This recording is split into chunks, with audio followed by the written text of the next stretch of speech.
পুলিশের কাছ থেকে আমরা আশা করিনি।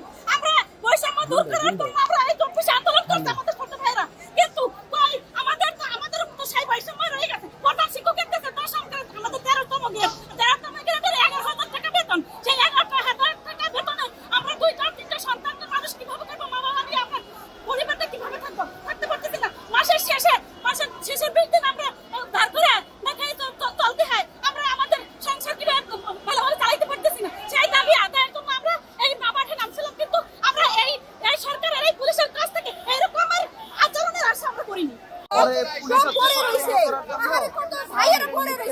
এত নির্লজ্জ হলে কিভাবে হবে?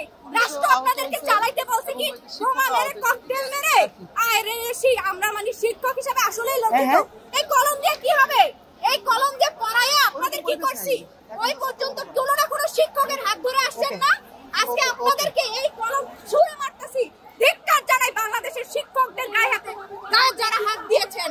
আপনাদের মতো নির্লজ্জ পুলিশ এই বাংলাদেশে নাই। এত লজ্জা কিভাবে আপনাদের হয়? শিক্ষকদের 10ম গ্রেড চাই, আমার জীবনের বিনিময় ইনশাআল্লাহ চাই এবং চাই।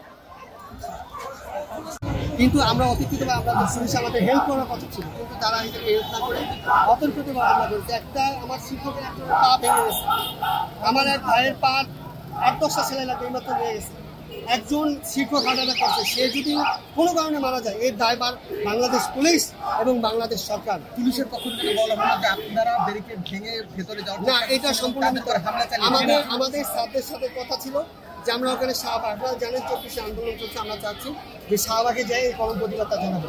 আপনারা জানেন বাংলাদেশে একটা খুব গুরুত্বপূর্ণ স্থান শাহবাগ মোড়, এই মোড় থেকে সকল আন্দোলন ইস্তিহার পেয়েছে এবং এর গ্রহণযোগ্যতা পেয়েছে। আমরা সেই জায়গায় যেতে চেয়েছি, কিন্তু এটা তারা দেয়নি। এবং